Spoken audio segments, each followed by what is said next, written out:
PE is here and it's not going anywhere. So for the contractor out there thinking that this will go away, that this they'll fail just like service experts did, or that it's just that next fad. Private equity learned a lot from its last entrance into the HVAC world, the plumbing world, and they are back and stronger with more money than ever before. And so they're not going anywhere. There's no one coming to fix your business. The competition isn't going to fail and just get worse. We are now in a more mature market with more mature competition than we've ever been. And so I think take that with the challenge that it is, though. Don't take that as a threat. There's a lot of opportunity to be had.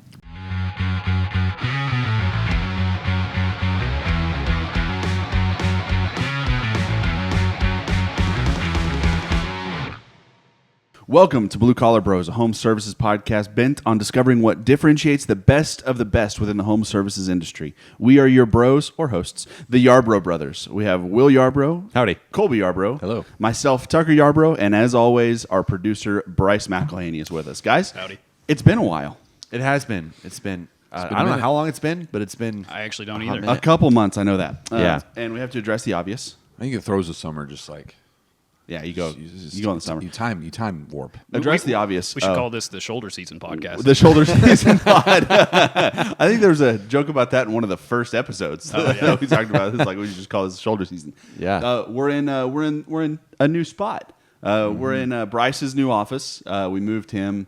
Our mom shut down her shop that she had, Yaya's Nest, here in Blanchard, and Bryce took her office over, which was. Arguably about 4 times the size of your previous office. Maybe six times. Maybe 6 times. Yeah. And to be fair, your previous office was like a 9x9. It was a Harry Potter closet. It wasn't. We stuck Bryce under the stairs. Hold on. Well, also, whenever we brought Bryce It's in. It's a nice. It is. It's a nice office. Hey, It's a nice office. Not to overtalk you, but yeah, Jacob is in there now, and every time I see, I kind of miss it. Yeah. It was a cozy little closet. Yeah, get to tuck away in there. Yeah. Well, it was one of those deals where we hired Bryce, and we gave him the shop tour, and he was like, "Oh, so where would I be?" I was like, "Well, we're going to build an office, like, right here." And he was like, "Oh, okay. All right." And the next time he came in, like 72 hours later, we had an office. That's always comforting whenever someone new is coming to work. It's like, hey, where am I going to sit? And you have to like define it by your arms. Like, yeah. Right. You're like, we actually don't have a room for you, but we have some. We have some really good carpenters. I don't have a plan right now. I'm not president right now. You guys, I felt like committed, or I felt that you guys were committed to hiring me, because anytime you get a new job, you're kind of like, do they think this is a good move? There's a lot of speculation about like that happening. And I was like, well, they're building me an office, so They're kind of committed. they're pretty serious. Yeah. So we've moved Bryce over My here. office, it's car siding. And Bryce and I have spent some time kind of getting his office together, throwing a TV up, throwing everything together. I feel like I've single-handedly decorated the office. So you have great taste. We'll have to throw some pictures up or something.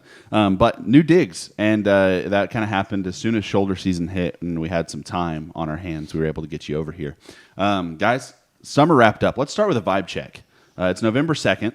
Oklahoma's weather is useless as soon as it hits October, and so we've had some time to decompress from summer. How do we feel summer went? I'll let you guys go first. I was super busy. Will's first year in full-time residential sales. Yeah. No, it actually was really good.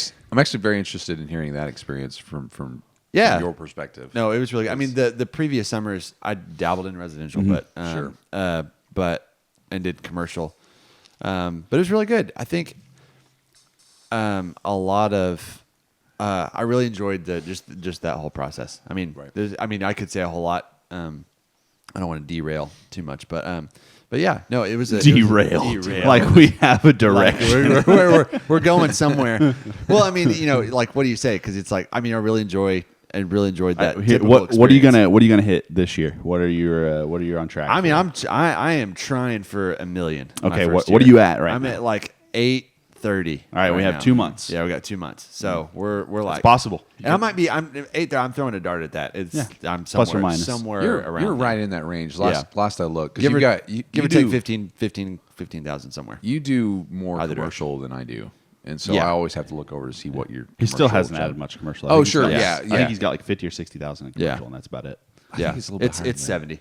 It's like Yeah, 71. see, it's A 70. little bit higher. Yeah, I was like, your dart was throwing like 100 grand at it. I mean, I mean, I'll take it. Hey, you're just I'll worried. take it. You're just worried older brother's chomping at the bit on you. no. Well, yeah, because I don't do. I have 2 commercial clients that I do work for. Yeah. No. And so I think it's. I think the sentiment. We just got back. Yeah. We just got back from Service World, and I think the sentiment that we kind of got there was he is in you guys. Will and I. Yeah. Bryce and Kolby held down the fort. I.e., Kolby was training a new guy, and Bryce was going to an electric light orchestra. Colby was concert. also being super dad. He's got like a 2-month-old. Yeah. Yes. Yeah. So Colby's in a time warp right now.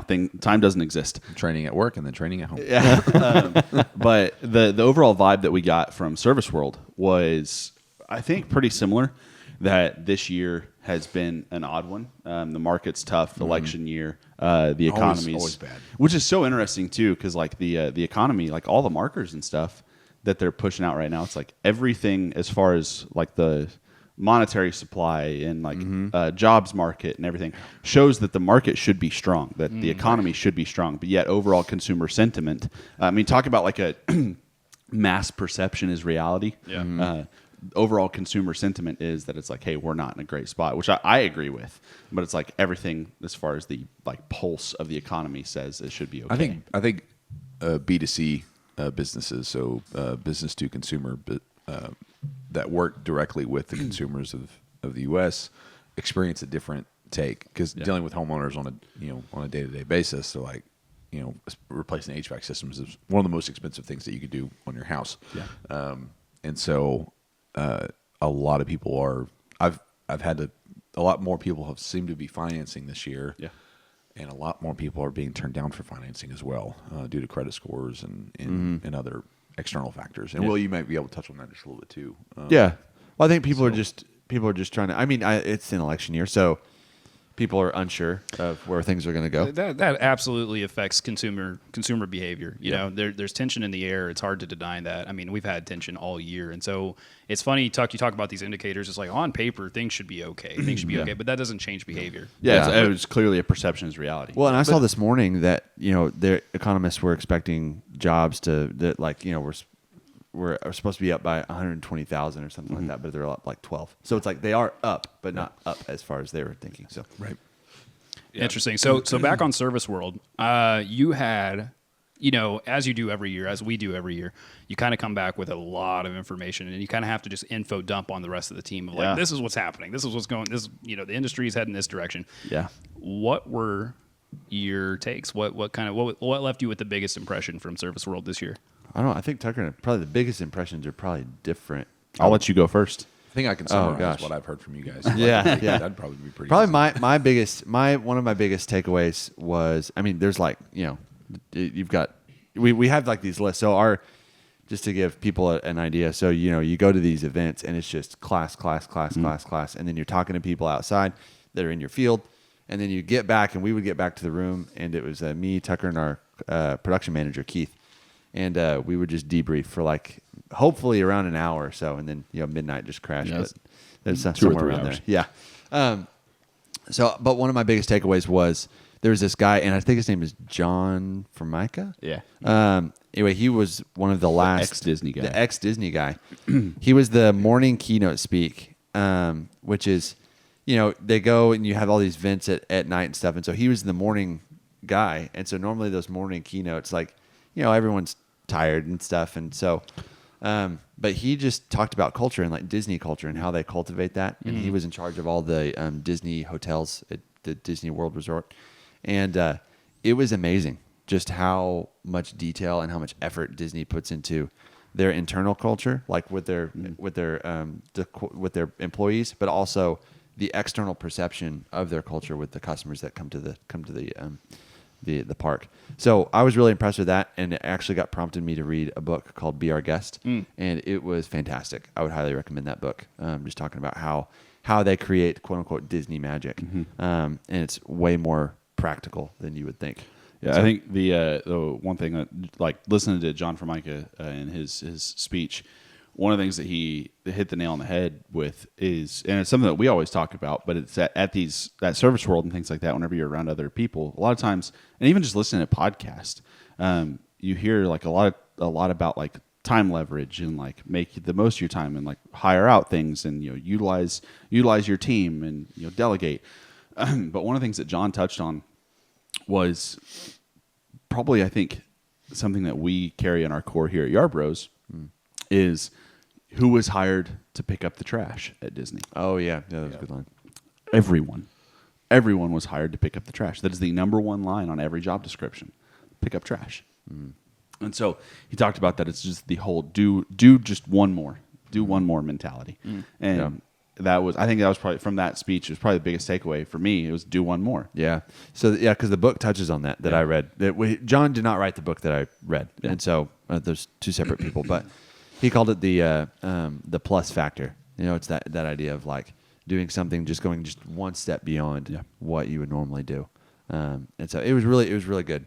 So how does that carry over to the business here? So when you're, the way I interpret that is that you're overhauling your team to be more intentional, to focus more on customer experience. Is that kind of what you're left with, is thinking about like, how do we take that Disney approach to a heat and air shop, a plumbing shop? Yeah, I think that's the question, right? Like what do you do, and to go beyond, and it can be intangible as like taking a genuine interest in the customer or taking a genuine interest in them and their lives.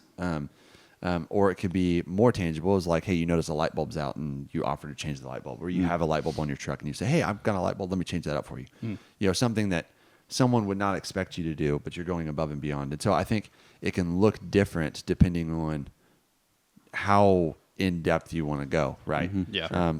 But I think there's a lot of different ideas that you can kind of sort of build upon that plus factor.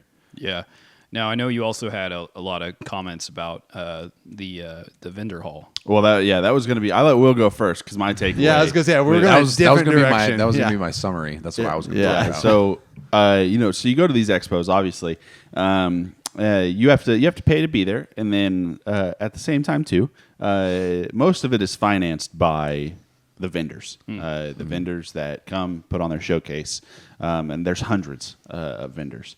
And so you walk through this vendor hall, and I mean, gosh, there are more companies there than you realize that could service the home services market. Yeah. And this is probably our fourth or fifth show to have gone to, and this was the first time that I feel like there's been a dramatic shift in the overall attendance of the expo hall as far as businesses that are making their showcase. Years past, you go in and marketing companies are like everywhere. It's one of the main vendors. It's every other booth. Yeah. Every other booth is a marketing company. Marketing, finance. Yeah, even finance, maybe coach, a couple. Yeah, a few. But I think like two. Yeah, but like the real deal is like every other booth is a marketing company. Last year at the Phoenix show, there was some AI vendors. There's maybe one or two, but it was super nascent, and it wasn't like a real like cornerstone piece of the show. Yeah. At this show, man, it was everywhere. AI was the topic of discussion, and it wasn't just, hey, here's what it's probably going to do. This time it was a showcase of here's what it does.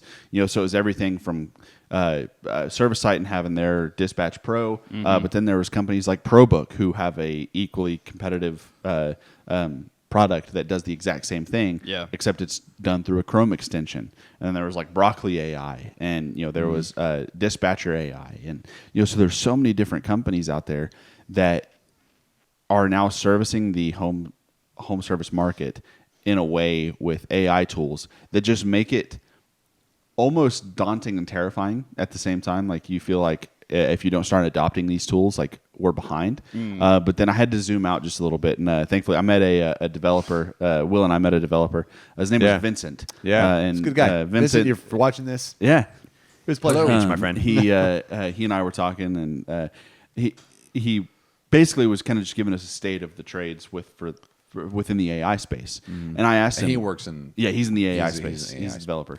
And so I asked him, I said, Vincent, I said, okay. I said, I can't tell if I'm being like old and stuck in the mud here. And I'm not old. I'm 28. Like as far as these shows go, I am a young person. Started bringing the average age down. Yeah, I am. I'm trying to anchor us. But I asked him, I said, okay, am I being, too slow to adopt here? Or what's your thoughts? I said, because whenever I walk through the hall, one, it's easy to get overwhelmed because everything is an AI tool. And everything is some sort of plugin that's going to automate something. Mm-hmm. So I asked, is this, are we in like a mature, I know it's not a mature market yet, but are we in a place where these tools are worth adopting? Or is this early stage like Dogecoin? And we're just like in the hype phase. Mm-hmm. And he laughed. He said, no, he said, a lot of these tools are in their Dogecoin phase. He said, because you got to think about it. Like the trade space is a very underserved space technologically. Mm-hmm. And so there's a lot of money to be made.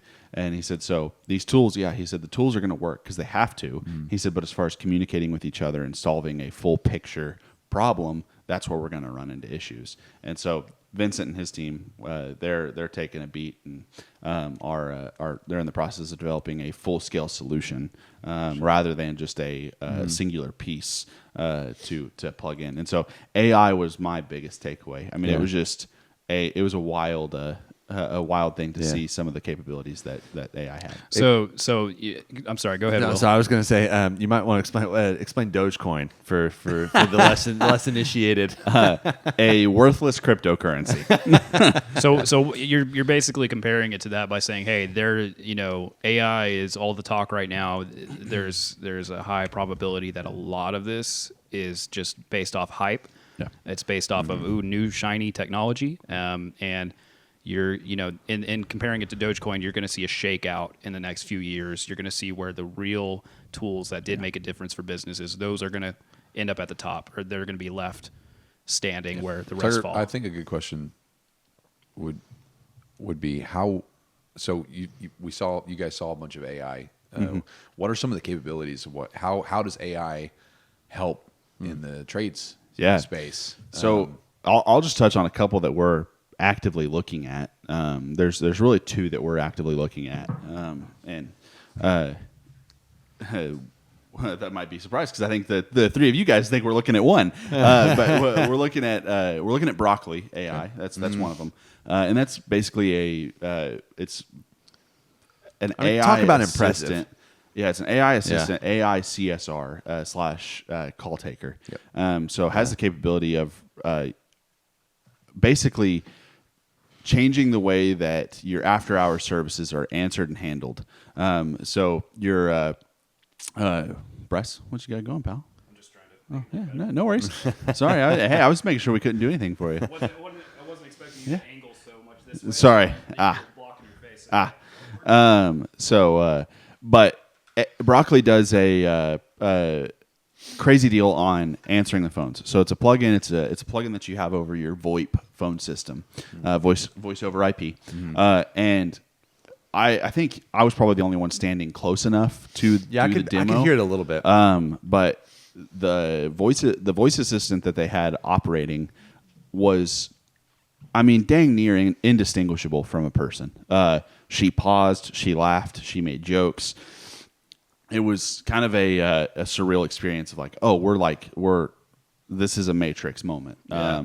And so the AI capability there is it can book calls for you. It will take a look at your, it integrates with Service Titan, Workies, Field Edge, Sarah. I believe pretty much all of them is what it integrates with. And it can book calls for you. So it'll look at your dispatch board. It'll be able, it is able to recognize call slots, what availabilities you have. It'll take into consideration what technical abilities your technicians have. So it's meant not booking a call on the wrong tech, things like that, and book the call there. Mm-hmm. And that is a wild deal. So like our after hours answering service, you're paying like, I think most after hours answering services, you pay somewhere in the realm of like $1.65 to $1.70 per minute. Mm-hmm. That your customer's on the phone with the answering service, mm-hmm. and they count the minute that the phone is answered and put on hold as the time. And average hold times are like 5 minutes with most answering services across the nation. Like 5 to 8. Yeah. And so, you're just bleeding a little bit of money there. And you still, a lot of times, get improper data entry and improper job booking, because people are people, Right. And I'm sure those people are doing their best, but we still end up with jobs, a plumbing job booked on an HVAC tech, or vice versa, or a sales guy with a plumbing job booked on him, so something like that. So there's still just random things, and not that Broccoli won't have mistakes, but at least with Broccoli, like, the update is a code, and once we get the code updated, it will have a new protocol that it operates off of. So that's the first one, and probably the one that we're looking at the most seriously. The second one is ProBook. ProBook is a Dispatch Pro through Service Site, and it's a competitor to Dispatch Pro, I guess. It's ran through a Chrome extension, and it takes, so typically with a dispatcher, most of the time, for an HVAC or plumbing dispatcher, they can dispatch and manage somewhere in the realm of like 10 to 15 technicians. With a tool like ProBook or Dispatch Pro, it uses AI to look at the job board and constantly be shuffling around calls, contacting customers, contacting technicians, doing a lot of the heavy lifting that the dispatcher's having to do. Now, is that via text, or what does that look like to contact customers? So the way that I understand it right now is it will text the customer, it will text the technician if a call gets moved around and a new dispatch is available.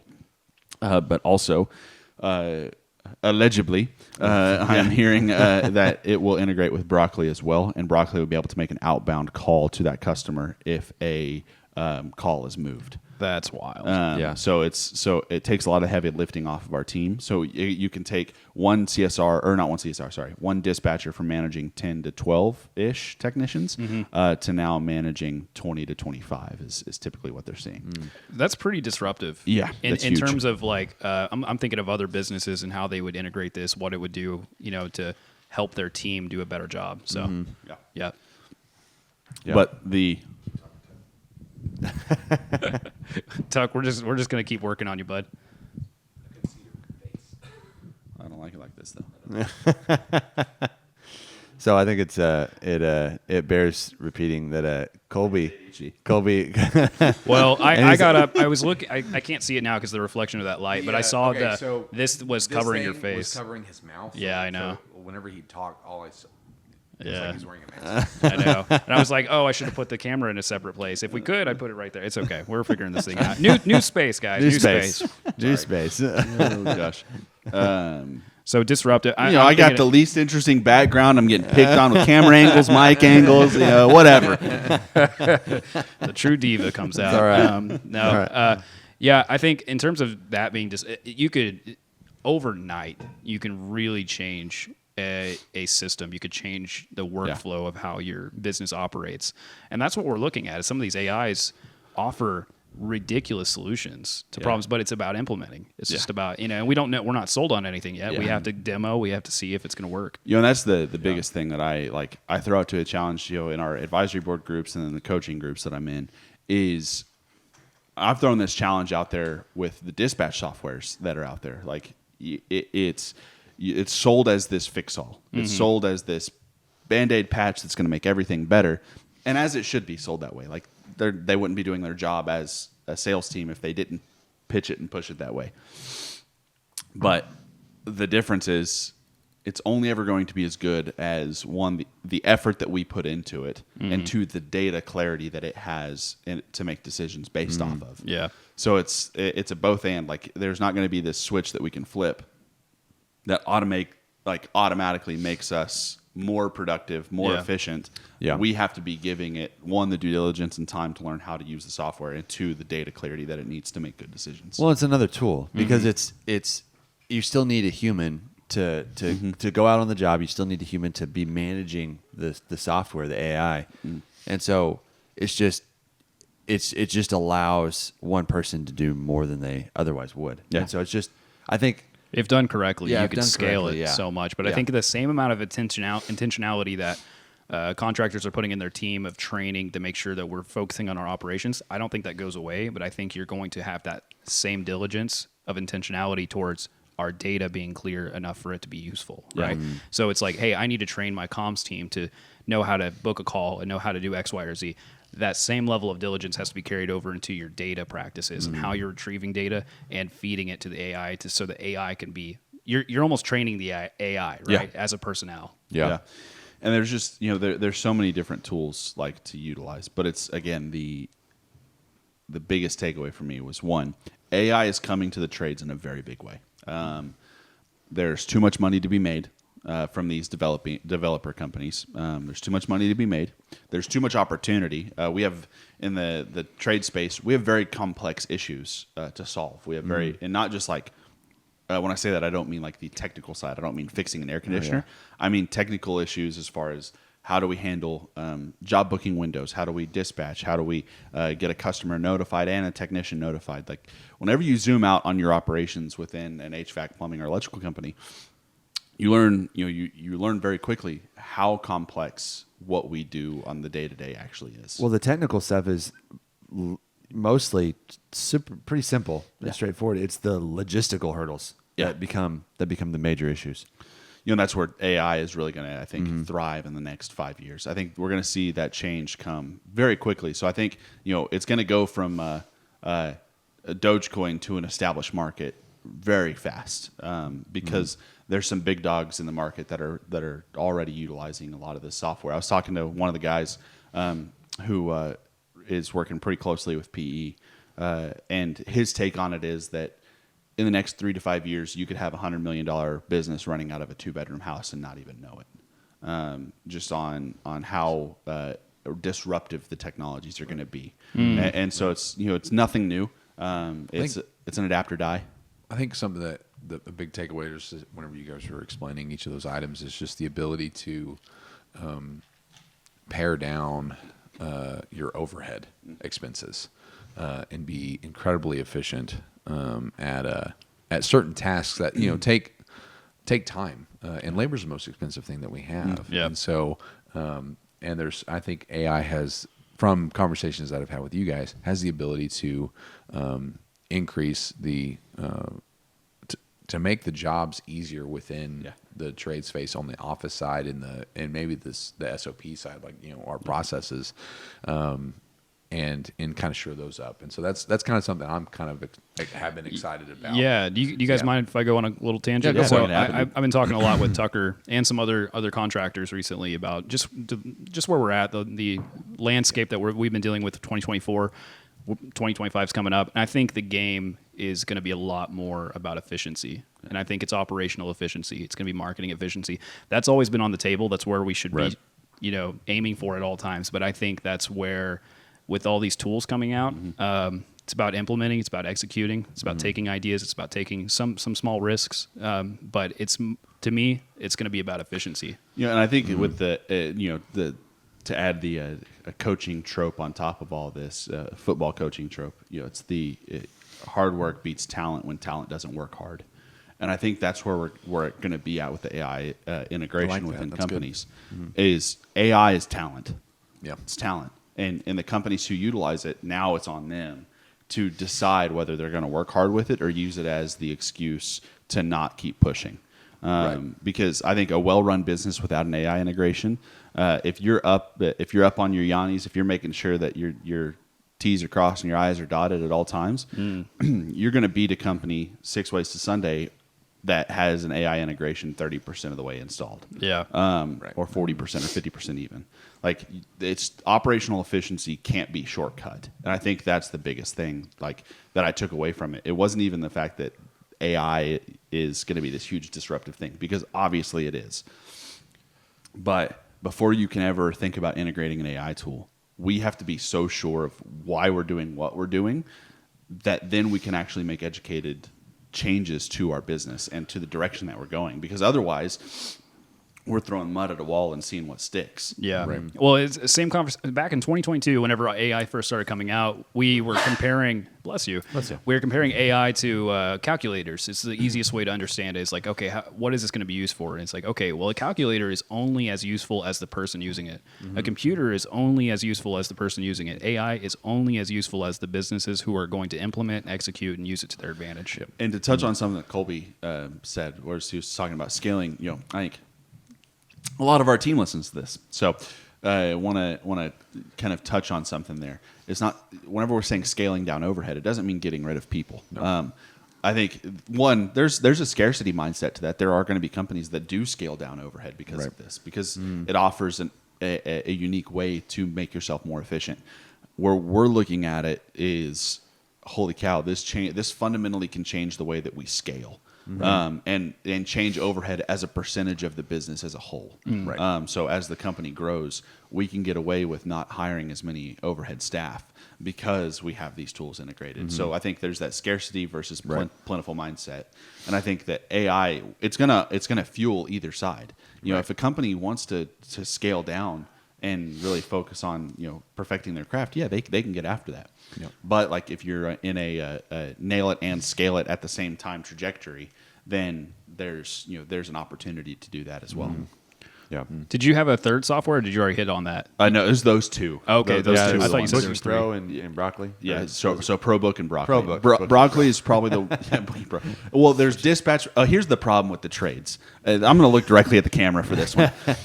For the love of God, software companies, stop naming yourself Service Insert whatever, Dispatch Insert whatever. Make a unique name. There's lots of pros. There's so many pros. We've taken a page out of Apple's dang book, and we have the Apple iPhone 14, 17 Pro Max Ultra, and we have too many stupid Service, Pro, Dispatch.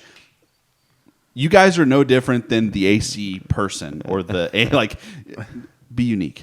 Please. If you're naming yourself Dispatch or Service something, you are. So Broccoli went hard when they went after a vegetable. We've got a son. We've got a son in Snowflake, so I'm going to take a shot at us. Yeah. But you are the red and blue sun and Snowflake of the software world. Yeah. So, okay, without naming names, I'm going to ask you. I'm going to put you guys on the spot. Yeah. What was the most frivolous AI tool that you saw? If there was anything that you noticed and you're like, oh, that's not going to make it. And what I mean by that is, in the next few years, they're not making the cut. And don't name names. I just want to know what its utility is. I'll tell you a name right now. It's I don't know. So, I think there was one that was. I felt like they were just behind, and it was basically just like an automated form entry tool is all it was, and that was like their whole showcase was that it was an automated form entry tool. So it's pretty surface level. Yeah. So it was like if you just made a custom form and then had ChatGPT kind of like overlay it. The reason I'm taking a shot is because they're just packaging a lot of this AI as I just think that it's a cash grab right now. And it's the same thing with Dogecoin. It's the same thing with crypto. It's the same thing with the AI boom. The .com boom was a real thing. It happened. And right now we're seeing the AI boom. And so what you guys witnessed in the vendor hall is that AI boom. And so everyone's going to slap AI to their business for a cash grab. But the weirdest thing to me is the fact that typically the HVAC world, the plumbing world, we're like 10 years behind on the technological arm. Yeah. From like the rest of the world. Yeah. Well, and you're seeing something too is like, 2020 was 4 years ago, almost 5. Jeez. Yeah. No. I haven't processed anything since March of 2020. But service businesses grew through that. And so I think you have a lot of private equity kind of realizing that, and a lot of you're going to see a lot of retroactive investment in that space because it's a pretty resilient space. Sure. Well, I think you look at the markets, like, okay, if the government is, quote unquote, shutting down, spaces, the trade space was not a space that they touched, and so as far as maybe PE firms may be interested, kind of a correction of where should I invest my money whenever government decides to do something, rightly so or not, the trade space was not a space that they deemed essential services, and I think you have a lot of really, really smart people that are like, oh, I can secure my job. I can secure my job by providing services to these essential services, so to speak. And so, I think what we're seeing right now too is a rush to be the pick and shovel sellers during the gold rush. Sure. Oh. So that's what these companies are. Yeah. We're seeing a rush to become the person selling the sifting pan, the pick, and the shovel. And by all means, I think it's good for the industry. Absolutely. I think it's great that we have this kind of gold rush especially mentality. As far behind as we've been on the technological arm. There's not enough competition within the CRM and FSM space that the field service management software. Yeah. because that competition really drives like Yeah. innovation. Yeah, 100%. You know? Yeah. And so because then you're having these software companies And- that kind of sit back on their heels, don't change a ton of stuff. Yeah, no. One of the things that I also took away was PE, and this is the. I feel like I've pounded this drum a couple times. PE is here, and it's not going anywhere. So for the contractor out there thinking that this will go away, that this they'll fail just like service experts did, or that like it's just that next fad. Private equity learned a lot from its last entrance into the HVAC world, the plumbing world, and they are back and stronger with more money than ever before, and so they're not going anywhere. And so if you're With more money and more tools. yeah. And if you're sitting around waiting for, and honestly, more operators are joining them because it's there's attractive offers to be had, and so it's not going anywhere. So if you're a privately held business in the space, Superman isn't coming. There's no one coming to fix your business. The competition isn't going to fail and just get worse. We are now in a more mature market. With more mature competition than we've ever been, and so I think take that with the challenge that it is, though. Don't take that as a threat. There's a lot of opportunity to be had. We can still move faster, and we being the privately held contractor, we can move faster than private equity. We can implement quicker. We can iterate faster, and at the same time too, we can treat our team better and our customers better because it's not a numbers giant. Yeah. We can do the Disney thing, and I say the Disney thing, it's the dad thing. Something Dad's always said is if we treat our customers right, the money will follow. Right. And customers as internal and external, right. Employees and customers. And so, but private equity is not going anywhere, and now it's going to be private equity fueled with AI. So the challenge is, get on your stuff, cross your T's, dot your I's, make sure that you're playing the game in such a way that you can be quick, reactive, and adaptive. And I think technology also, this is the great thing about these tech booms. Whenever a new innovation comes out, it really levels the playing field and allows everyone who's playing the game to get on equal grounds if they implement, if they execute, and if they use it to their advantage. So I think that's why this is so exciting to see all these AI tools, because like you said, we might be able to outmaneuver, and but it's only if we're really doing our research, doing our diligence to implement with our team. So it's pretty exciting stuff. Yeah. And I think take some time to smell the roses, take your flowers when you can, because all we see is the big pile of suck. There's someone at Tucker and I had a breakout speak, and there was I think I heard someone talk about making that into a T-shirt. Didn't they trademark it? TM'd. Yeah. Somebody at the Service Nation did me a favor and filed for a TM on me. So there you go. It was on my behalf, so we'll take it. The big pile of suck.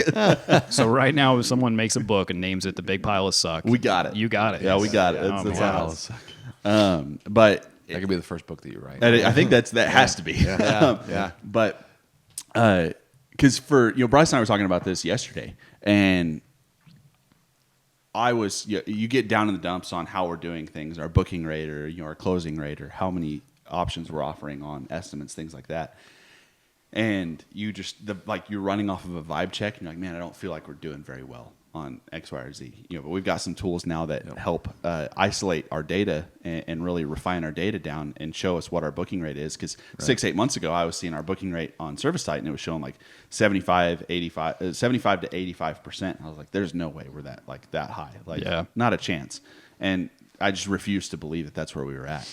And then we get this software company that helps us refine our data, and they're like, "You guys, your booking rate's at 85%." And also, it's better. Dude, it's 85. It's up to 93. Yeah, our plumbing is 93% booking rate. Wow. But overall booking rate is floating around 85%, and he's told us multiple times now. He's like, that's uncommon. Like I'm used to seeing this about 65%. Yeah. Wow. So your operations are great, and we're like, oh, okay. We're just in an echo chamber where we yell at each other, and we're like, nothing's working. Yeah, we just sit here and throw staplers. What's that? What is from the Grinch where he's yelling? You got an A minus. Yeah, you got an A minus. Why isn't it an A plus? Yeah, that's what it feels like. So at that point, it almost feels like we're complaining about a 99 and not getting 100. We're that kid in class.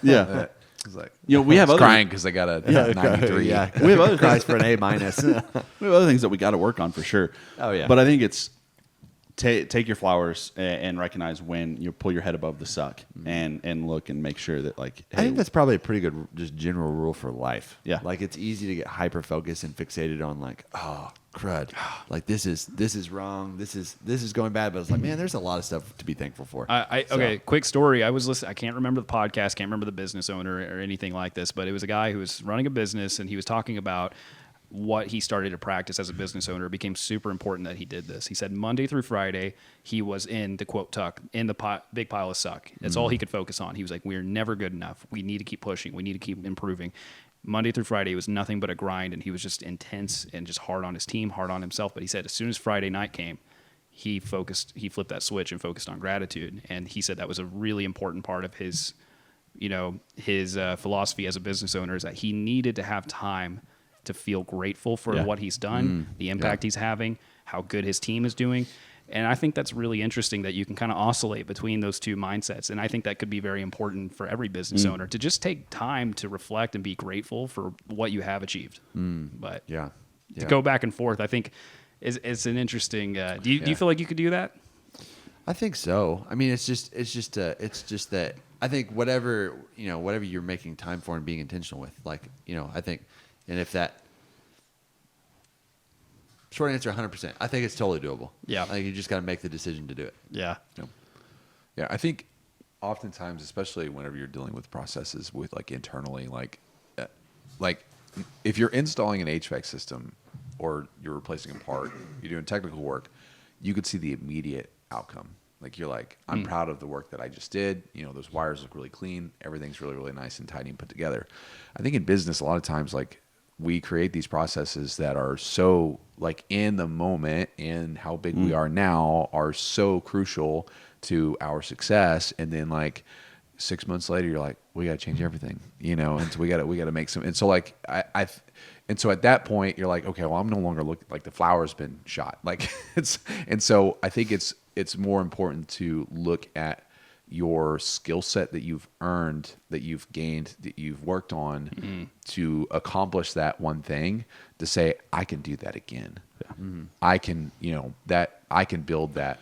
Use that as the building block. It's a building block. I can build, that flower no longer works for us, but I can build a new one, and kind of looking at that from a stance of, gratefulness and saying like, hey, how we got to where we are now is not going to get us to where we want to go, but I know that I can build the thing again, and I can. I think there's my brain power to be successful. So. There's pieces of flipping that switch of gratitude, and Friday evening is a good time to flip that switch.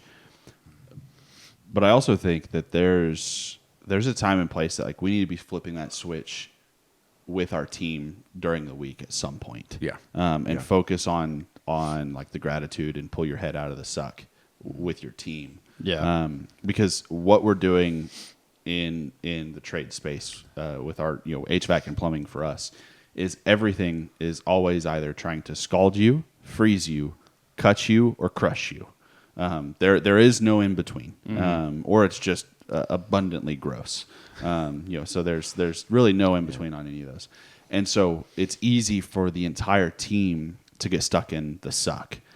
And I think whenever we get so focused on operational excellence and pushing and pounding that drum, I think we've had it called out on us that it's like, hey, I feel like we're losing a touch a little bit on the company culture, and it's like through the pushing and the trying to push the ball up the hill, that we're not taking enough time to celebrate the wins, right? Not taking enough time to enjoy our team, because business will still be here tomorrow. The problems will still be here tomorrow, but taking a moment as an operator, as a manager, to enjoy the win with your team in the moment, not something special, but just in the moment is sitting back and enjoying that. Yeah, I think I get a lot of lessons from like, fatherhood, and I apply that to just other areas of my life. But like something I heard, I can't tell you who said this, but someone was talking about having your kids catch you in habits of success, and doing things that you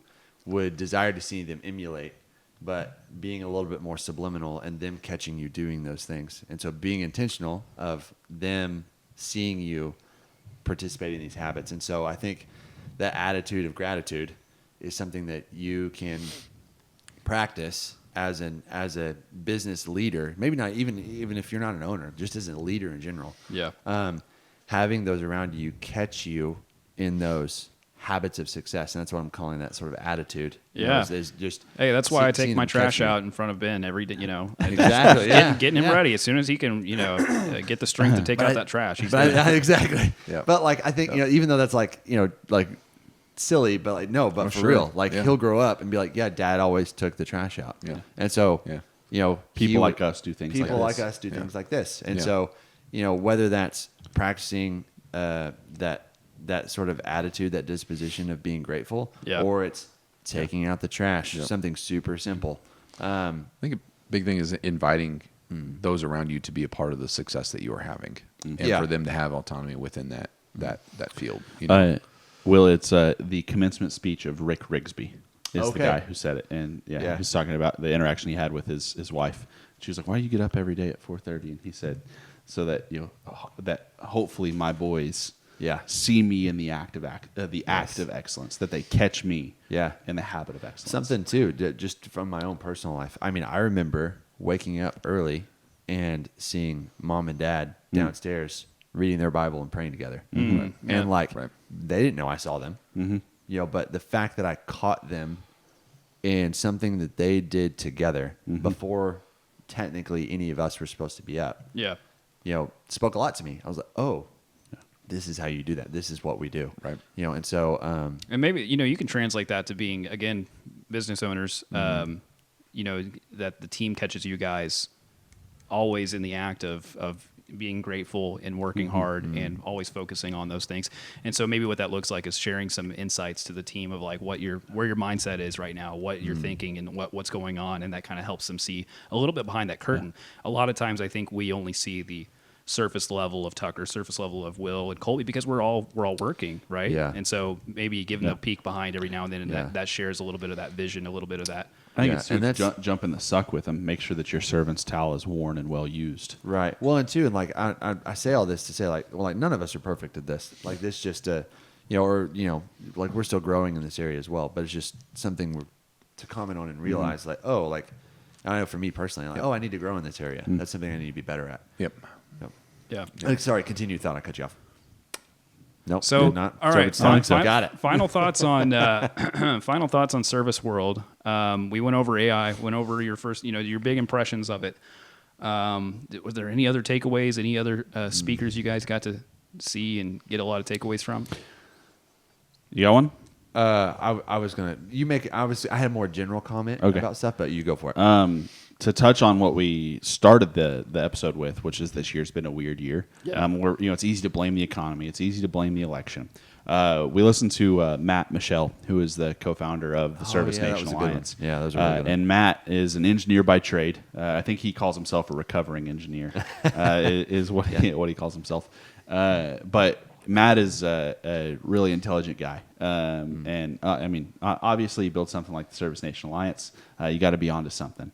And one of the things that he talked about during the keynote that he gave was his take on why the year has been weird. And it really, for me, it kind of calmed some nerves. It's a better way to look at where the market's at and where it's heading. He has a phrase that he just pounded the drum with, which is, you can't replace what wasn't installed. So you can't replace what wasn't installed. So he's written a couple articles for the Contractor Magazine and Contracting Business and AHR Mag and all that. And he's written a couple articles that in the last couple of years that almost are savant-esque, seeing the future-esque. But one of the things that he said that he does, he's like, you just look at the past to tell the future. And the main thing that he's looking at, AHRI they released the shipment data of how many systems were shipped in the United States. And he looks at basically that as the trend to tell you what the next year is going to do, the next 2 years are going to do, whatever that looks like. And so with the mantra and the mindset of you can't replace what wasn't installed, well, the average lifespan of an air conditioner is, anywhere between 12 to 17 years. And you look what happened 12 to 17 years ago. Well, it was 2008 is the financial crisis, the housing market was crash. 2020. Yeah. Yeah. And so you have, well, I said Right. 12 Yeah. to No, 17. Yeah. Come I'm on with you. now. I'm with you. Sorry. You're right. You're correct. It's early. It's okay. It's early. And so I heard 12 and I was like, that's true if it's 2020. 12 to 17. But you look at what happened, and new construction fell off a cliff. New construction of houses just completely stopped. And so with that, you have a huge shipment cliff. And if I find it, I'll link it in the comments or something. But there's a graph that shows the historical shipment data of air conditioners. And so pounding the drum of you can't replace what wasn't installed. Not only that, but then with 2020, 2021, and 2022, people being stuck in their homes and not just stuck in their homes, but then now working from home, they're spending a lot more time. And private equity entering the space. It was kind of this perfect storm where private equity entered the space and started pulling forward a bunch of replacements. So everyone started pulling forward a bunch of replacements. So not only did we pull forward what replacements would have been there, but then we also pulled forward from a diminishing stack of replacements, because the 12 to 17 years prior to that, new construction was at an all-time low. Right. So you can't replace what wasn't installed. And then you look at the shipment data. Basically, his take on it is we're about to go on a 10 to 15-year run of unprecedented growth within the trades, because we had a rebound of 10 or 15 years where we built more houses than we would have if we just kept on the same trajectory, because we wanted to make up for the lapse in 2008, 2009. All right, so I'm going to back up. You're saying we're about to go on a 10 to 15 year bull run? Yes. Of shipment. And this is calling with the shot of shipment data. Yes, there's going to be 10 to 15-year-old systems that are every year aging into the replacement pool. Okay. So that puts us to right now. We're going to do more episodes before the new year, but I want to go ahead and get, we're talking about a lot of things. What's your view on 2025 looking like? You have any take? I mean, you can't really tell Bullish. the future. Pretty bullish? Yeah, I mean, I think we're climbing out. We're gonna have the election settled. Hopefully, gosh. Who knows?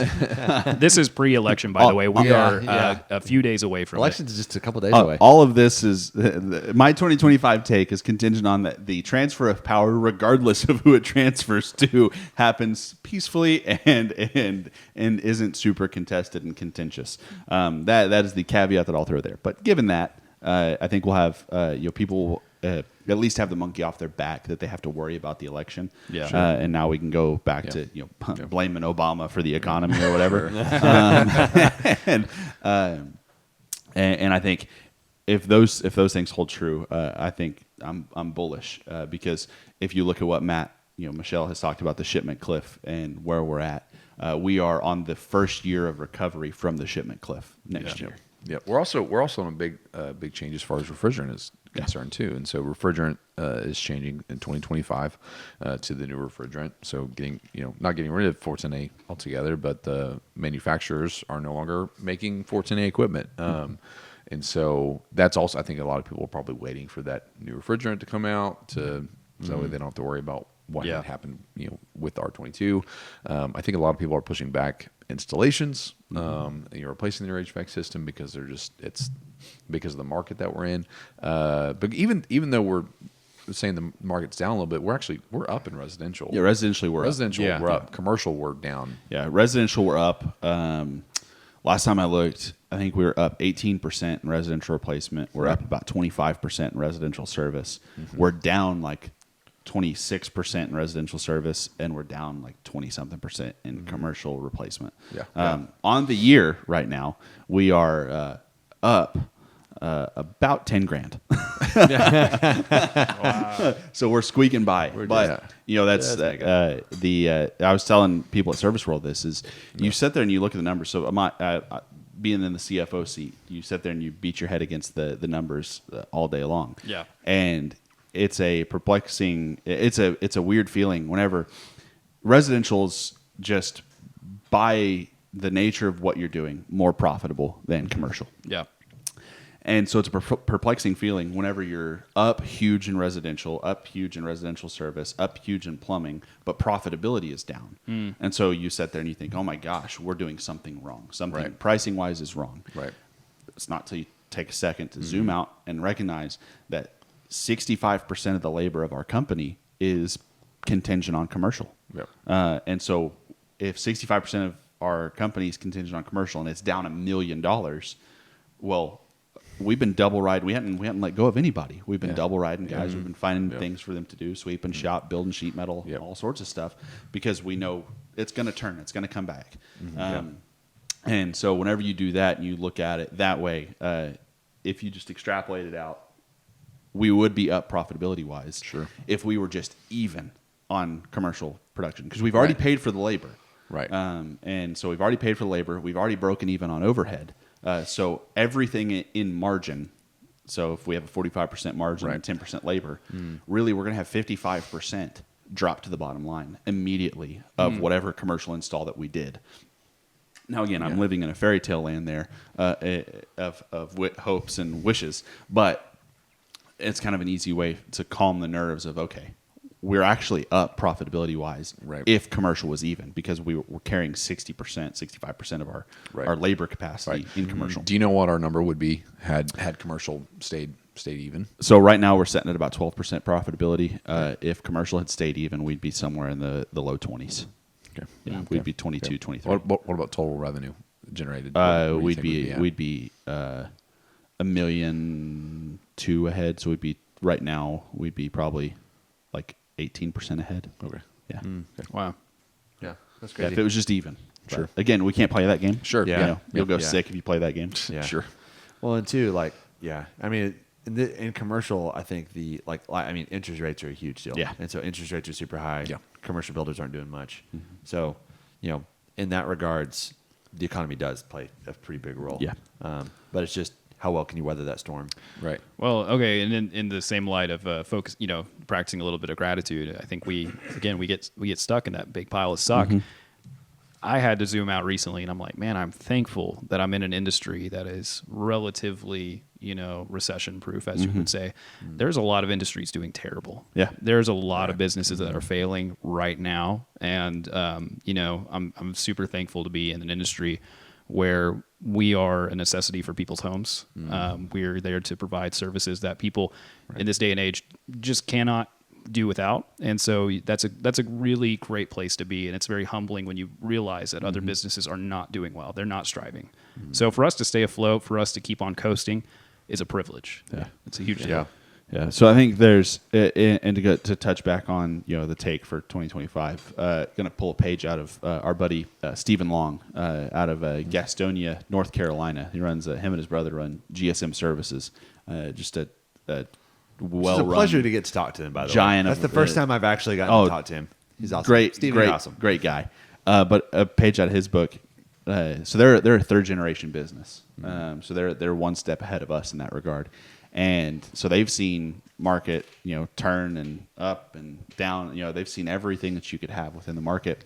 And one of the things that Stephen and his brother talked to their team about, anytime a recession talk starts coming, or anytime like market downturns start becoming the topic of conversation, Stephen just said, we look at our team and we tell them, hey, we choose not to participate. So we choose not to participate. And I think that's the attitude that we have to have. So the take on 2025 is I'm bullish regardless of what happens. Well, that's great to hear. Because it has to be. Yeah. Like there is no other option. There is no plan B. But then you couple that with what Matt talked about during his keynote, and it adds fuel to my already delusional fire. Yeah. Well, Matt's what Tucker and I have in our heads too that you guys aren't seeing and that our listeners aren't seeing is Matt's graph is very much wave-like. And so 2024 is on the very beginning of an uptick of the wave. 25. 25. Yeah, sorry. Yeah. And so it's on that uptick, and so that's that shipping data is where Tucker's getting a lot of his stuff from, and then Matt's graph really kind of plays into that sort of mindset that the next 10 years seem like it's gonna be pretty good, just because like what Matt was saying, you can't replace what wasn't installed. And two, it's not like there's going to be this huge shipment recovery just next year. Yeah. Right. Be a gradual. Installs were pulled forward like over the last 3 or 4 years. So Right. we've robbed ourselves from future earnings. which is an interesting conundrum because, I guess we're taking the take that money today is better than money tomorrow, even though money tomorrow we're going to get to charge more for because equipment's going to be more expensive. PE, chew on that one. But I just thought of that one as I was laying that out. I was, interesting. But it's going to be a gradual deal. So it's not this just market correction. Right. But again, I'm bullish no matter what because we have to be. It's a wave, not a cliff face. Yeah. It's an Oklahoma hill, not a Rocky Mountain jet. Yeah. Well, hey, that's great to hear. It's the Ouachitas, not the Rockies. I'm laughing because I'm kicking myself. We've done a good amount of episodes this year, but one of the early ones, I think it was the first one of the year. Mm-hmm. I was like, I'm feeling pretty good. I'm feeling pretty optimistic. It's going to be great. And I'm not going to lie. That first quarter, we killed it. We crushed it. And May was awesome. I was like, wow, I was right. What a great May. I was right. And then we just got kicked in the teeth every quarter since. And I mean, we're in the middle. We're right now entering the, second month of the fourth quarter. Yeah. Math that out. It's November. But the first quarter looking good. It was looking promising. The whole Second rest quarter of the year even did pretty good. What's scary is where your great months are not great. It's like that's what's nerve wracking. It's like the months that we thought were going to come in clutch for us because we're a seasonal business. Summer's coming. Summer was kind of lackluster. I mean, we did good, but not as good as we thought we should have. Yeah, we didn't have the weather on our side. July for the third year in a row was odd. We had a lot of rain. And it was cool. So for the third year in a row. So maybe that's just what we should expect now. However, good news is, guys, is the way that I do our budgets, you look at a rolling 5-year average and use that as the weight. And so now our Julys will have a dip in them. There you go. So our year will look like a wave as well. Yeah. So there will be that dip. So whenever next year when we kill as it, normal, it'll screw up my entire. But I think that there's there's a lot to be said on how you perceive how the year is going to go. Delusional bullishness is a good place to start. Tiger's good at nothing else if not delusional bullishness. I'm going to sound clip that one. That was a good one. hopefully your delusional bullishness doesn't become into your next pile of suck. Well, and that's what I was going to say, though, is delusional bullishness is a good place to start because it's a headspace, it's a heart space. It's recognizing that, like, hey, there's a lot of opportunity ahead of us. Yeah. But being optimistic for optimism's sake is worthless. We have to be putting the work in. We have to be rising our floor every day, raising that floor every day so that the worst that we do is just a little bit better than what it was yesterday. And so delusional bullishness, yes, but also that has to be coupled with a strategy to win. We can't just sit here and rely on a price increase and more technicians, more installers to show up. We have to be finding ways to become more efficient. You have to be a tenacious bull. Yeah. There you go. Go after it. I'm nothing if not a tenacious bull. Well, guys, as we wrap up, I wanted to ask you guys two things. If you had a message for fellow contractors, and then finally, just a message for the team right now. Yeah, man. Take it away. Take time to be grateful. I think that's a super important aspect of things that gets overlooked, just because it doesn't bring in revenue necessarily, doesn't really drastically change a team's operational efficiency, but man alive, it'll add years to your life. Makes life way better. Yeah. And so I think that's would be my challenge. I love it. Take time to be grateful. Colby, what you got? Message to contractors, message to your team. I think it's very similar to what Will was saying. I think take Will's message and add to it by saying, be grateful and be intentional with those around you. Be intentional with your team. Be intentional with the people that you get to meet and serve on a daily basis. And so you might be the only smile that they see. You have the opportunity to provide a great place to work, a great place to hang out, and be a good community, be a good steward of the relationships that you've been gifted. And so my prayer for the team is that as internally I do that for the guys and for my brothers, but also encourage other contractors to take up that torch of service, not just for the people that are using your business, but also internally. So, What you got, Tuck? I think That was great, by the way. thank you. I think something that like I think I take for granted a lot of times is community. Is the one, enjoyment of, and two, the impact of it. So I'm an outgoing introvert, but I teeter on extroversion. Just depends on the time and place. And my spooky what is it? Spirit of Halloween costume, self-proclaimed big idea guy. Oh yeah. So great at idea generation, but the execution on it, a lot of times I struggle with. And so one of the things that I would challenge, one, this is a message to the team, but two, a challenge for other contractors, is take time with your team outside of work to celebrate, to enjoy one another, to take a moment and celebrate with the team, their families, bring everyone in, and as an operator, use that as a moment to reflect of, holy cow, we have X amount of people that are connected to this business, and this is how many people we have the opportunity to serve and impact. Because I always I'm guilty of getting a bad attitude when it comes to the Christmas party or to a company birthday celebration, things like that. And most of the time, I think we finally, it's taken 6 years or so. We finally refined down to why, because a lot of times it was on me for planning it and doing the thing. Yeah. And that's not the strong suit of mine. And so it's, I just want to show up to the party. yeah, After several therapy sessions, we I also undervalue it in my own head. Yeah. Because I went, I had a great time. But the impact that it makes, I think I'm quick to dismiss and basically dismiss and be like, people don't care about that. It's taken, I put my perception of post-work time on everyone else. Yeah. And my perception of post-work time is like, oh man, I just want to go home, relax, do nothing for a bit. Buying for the customer. That's I've what been, you're doing. I've been dealing with other people's problems all day. I want to go home and just beat Georgia by 75 on NCAA football. So whereas I think in reality, our team in the home services space, they're out running around all day. They're on an island. They're in a customer's house. It's just them. It's an install crew. It's just the two of them. So they're on an island all day. So they're not connected to the greater organization. And so having the opportunity to, one, bring their family, show off where they work, what they do, is a big deal. And so I think, one, message to our team is we're going to be better about celebrating. 100%. We're taking active steps to move that direction. We're going to be better about, one, celebrating the little things, but also two, making a big deal about big deals. Yeah. And so there's that. But then my message to contractors is take time to celebrate with your team. You have an enormous impact on the lives of those around you if you just leverage it.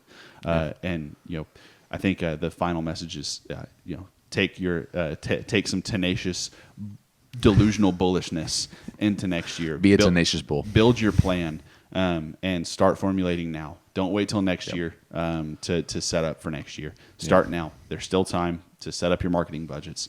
Isolate what you want to do better. Refine your practice. Dial in on your craft. And recognize that Superman isn't coming. Superman's not going to come fix your business. You have to do it. And ultimately, use the superpower. No one can tell you no. Yeah. There's no rule book. I think you said that on the very first podcast too. Yeah. Superman's not coming. Yeah, Superman's not coming.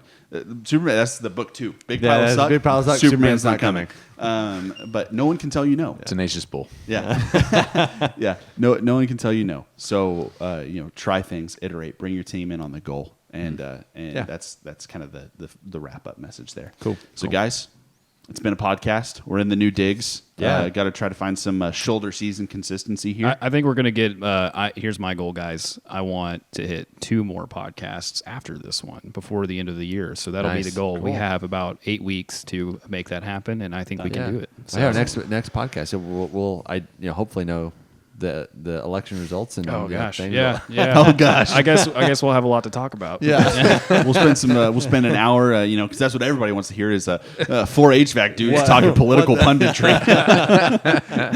Yeah. All right, guys. Well, be sure to like, subscribe, comment. Let us know your thoughts. Also, if you would like to join a marketing mastermind, Email our producer Bryce at yarbroughandsons.com. We're putting on a trade space marketing mastermind group, trying to host that once a month. So if you want to jump in, bounce ideas off of other contractors in the space, we'd love to have you in there. Yeah, we had a really good turnout so we did. far. We've had about 6 to 7 different contractors. Oh, well, yeah somewhere around there.